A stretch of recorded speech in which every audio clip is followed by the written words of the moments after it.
Hello, BookTube. I thought to start things back up here, I would go slow with a mail haul. Nothing big, no boxes, probably all stuff that I've already quested myself, so there shouldn't be many surprises. And I thought we'd go through it together. So we'll start with this little one here from Biblioasis. Oh, good. Okay. Yes, I did request this. This is by Jorge Carrion. It's Bookshops, A Cultural History. Very nice. This is due in October. It's translated from the Spanish by Peter Bush, and I asked for uh, a copy of the original, and the publisher seems to think they can get one, so that's good. Way I can read it up against the translation. And it's just what you'd expect. It's a cultural history of bookshops, where we go for them, what purpose they serve in the community. From Shakespeare and Company in Paris to Bertrand Bookshop in Lisbon to the Strand Bookstore in New York City and City Lights in San Francisco, with a whole bunch of others thrown in. It attracted my attention right away because I'm almost certain to have been in all of these places. So I will do my best to interest an editor in reviewing it. If not, I'll do it myself. Open Letters Monthly. That's another thing I should probably mention for those of you who might be new to the channel. A couple of things. First of all, if you see anything in this mail haul or in any other mail haul that you really, really want, not a whim, but something that you look at and you really want, then let me know in the comments field. And if I can, I'll send it to you. The second thing is that, as I mentioned, Open Letters. Those of you who might not know, that's the name. Open Letters Monthly is the online literary journal where I am the managing editor. And that pertains to point number 2, which is that if you see something here that you not only want but would like to try your hand at reviewing, Open Letters is always looking for new reviewers. Just again, let me know in the comments field. So let's move on here and see what we have next. Okay, this is by Manoush Zomorodi. It's called Bored and Brilliant: Rediscovering the Lost Art of Spacing Out. And I know, before I even look at it, that it's going to make a case about recharging batteries and unfocusing thought in order to enhance creativity or whatnot. In 2015, Manoush Zomorodi led thousands of listeners through an experiment to help them unplug their device, get bored, and jumpstart their creativity. Okay. Based on an overwhelming and positive response from that experiment, a book was born. This book. With compelling stories from Manoush's listeners, fascinating interviews with experts in the science of boredom, and lessons from creative artists of all kinds, Manoush shows just how important doing nothing is in an age of constant digital activity. The result includes practical steps you can take to ease the non-stop busyness and enhance your ability to dream, wonder, and gain clarity in your work and life.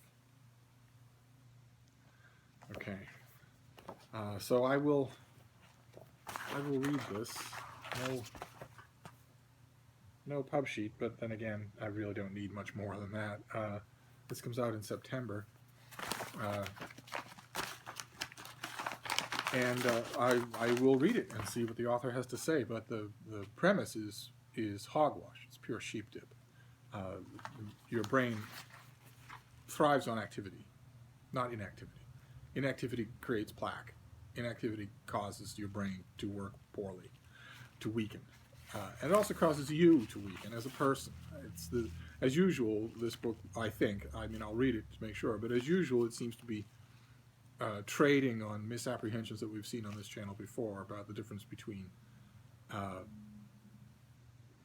focused and distractedly overstressed. It seems to think that that being overstimulated is bad. When actually, that's not true. The only thing that's bad about being overstimulated, the only thing that's bad about being overstimulated is how you treat it, how you deal with being overstimulated. Not stimulation is good. There's a time for being not stimulated, and it's when you're dead.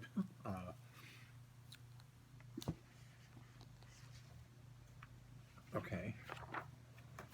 But I'll read the book. I'll read the book and see if maybe lost in it somewhere is a kernel of something that might not just be full-scale cowardly retreat from the busyness and stimulation of the modern world. I have yet to read one of these books that wasn't simply a full-scale cowardly retreat from that. And that's bad. Full-scale cowardly retreats are bad. This next one, though, I did not request, and I don't know what it is. Everyone's an alien. BN. An alien is misspelled. Alien BN.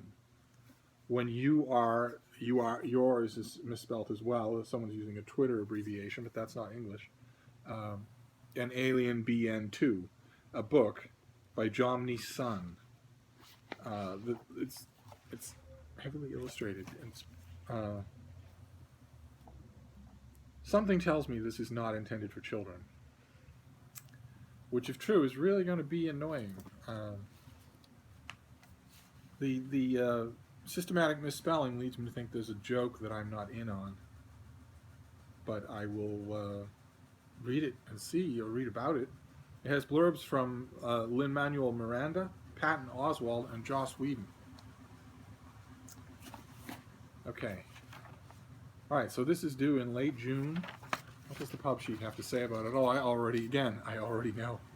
We'll see what the pub sheet has to say about it, but I already know. The subtext of this book is, here's a book if you don't want to be bothered with reading. And to people who feel that way, I want to say, you're going to be dead really soon. And this is it. This is the only life you get. And you're wasting it on, well, let's see. An alien named Jomny, the same name as the author. Okay. All right. So this is an elaborate, probably online spawned joke. Is dropped onto Earth by a spaceship and given a task. Please find out about the Erbith creatures, Hubans. Take time. Really take as much time as you need. What ensues is not only a journey of exploration by a friendly alien introducing himself to anyone he meets, but it is also a window into the incredibly creative mind of Johnny Sun. Many people know him from his enigmatic Twitter feed, which has over 406,000 followers, and has been featuring this character in both art and words. Okay, so there you have it. That's okay. So this is a social media meme made into a book. I guess it's cheaper than making it into a video game. Let's move on. Let's see if we can't find something with a little content to it. We don't have many more packages to go, so okay. Well, doesn't get much more content than this. This is due in early November, and it is called Becoming Hitler: The Making of a Nazi by Thomas Weber. Few historians have directed their attention to Adolf Hitler's activities immediately following the end of World War I. If by few you mean several hundred. Couldn't fit them in a house. I guess few compared to the number of people who've been on Earth. But award-winning historian Thomas Weber believes that it is his time in Munich between 1918 and 1924 that saw him transform from a wandering, directionless loner to a powerful Nazi socialist leader, and saw the city itself shift towards political extremism. The author argues that this period is crucial for understanding how Hitler's philosophy and political beliefs were forged.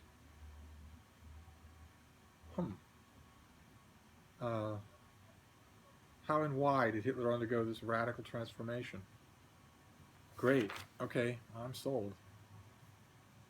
Okay, so Thomas Weber is a history professor at the University of Aberdeen. And this comes out in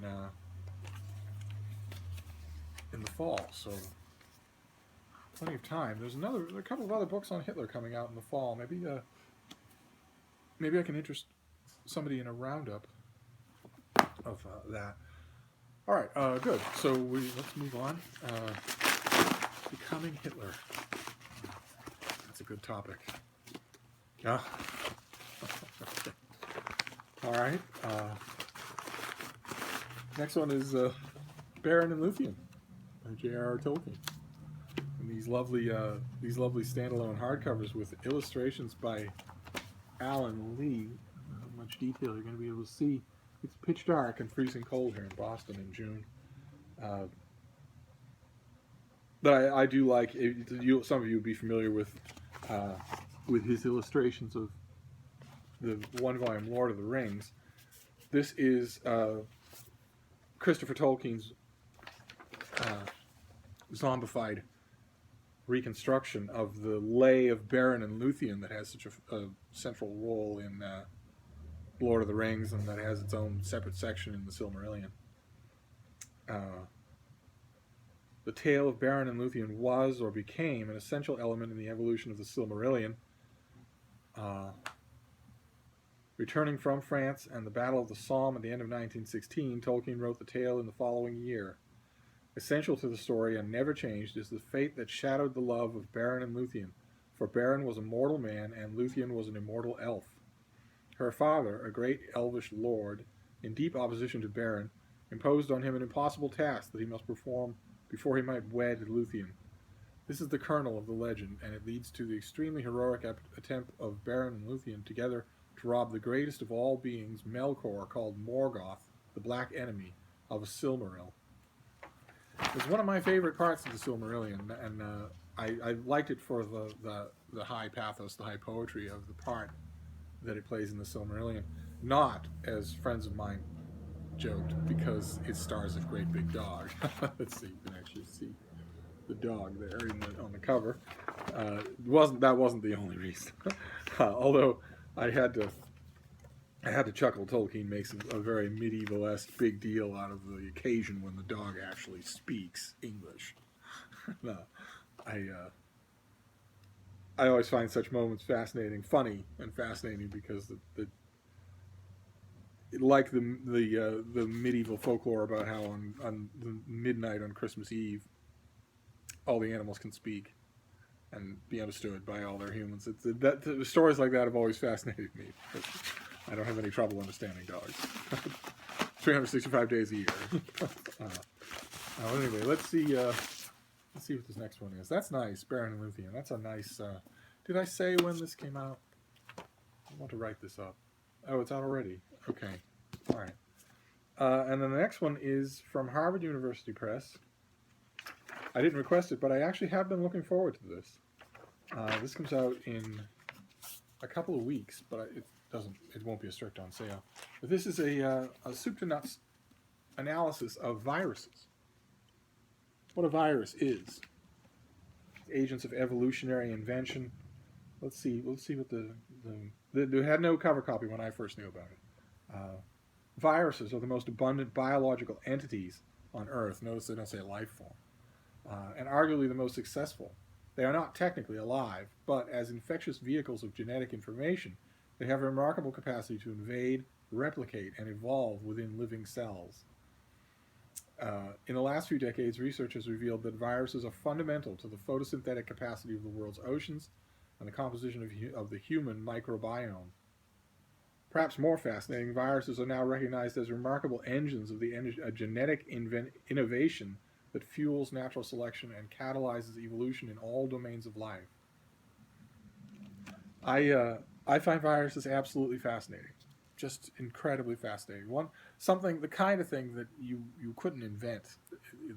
They are so fascinating, and I have been very much wanting a book like this. It's something that you see all the time, little pop science books. What's a virus? And they have funny faces on the inside, and their factoids are thrown out here and there. And you see a lot of that online as well. There are a lot of videos like that. But I've been waiting for a book like this that is, for want of a better term, a natural history of them. That, believe it or not, even though I got a book on Hitler and a book on Baron and Luthien. This actually goes to the front of the line. And then the last one. This will be the last one for this mail haul today. Let's see what this is.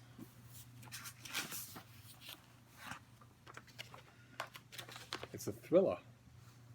It's due in late July. It's by Thomas Mogford, and it's called 1,000 Cuts.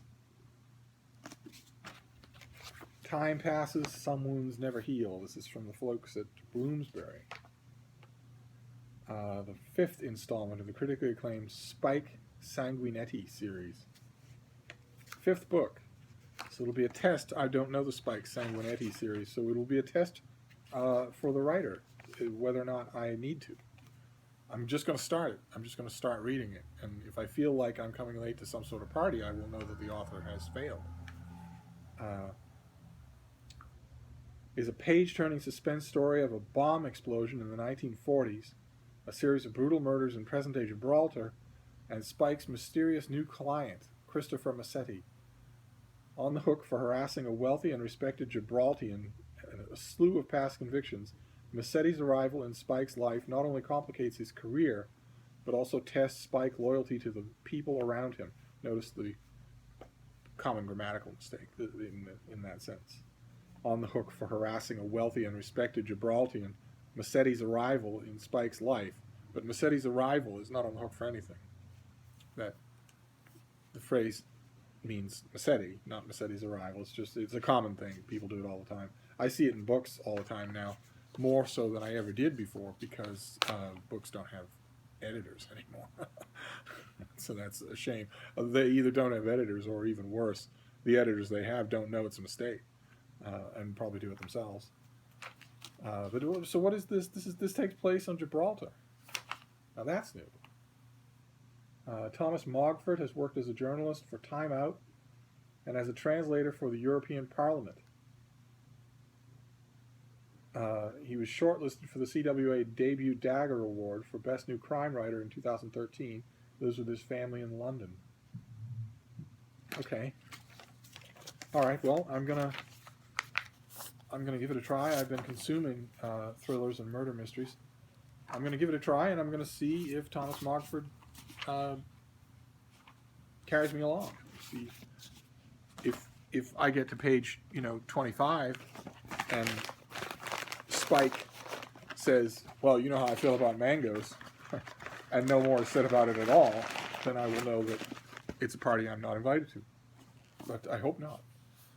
So there's, let's see here, we'll do this the old way we used to do these things. So this is 1,000 Cuts, a murder mystery. A big book on viruses. Baron and Luthien. Becoming Hitler. Some sort of Twitter meme metastasized as a book. Bored and Brilliant, which I suspect is going to lie to its readers that sitting around doing nothing is good for them. And Bookshops, cultural history of our favorite place to be. So that's a nice variety. That's not a bad little haul. And that'll be it for now, and I'll see you soon. Thank you, BookTube.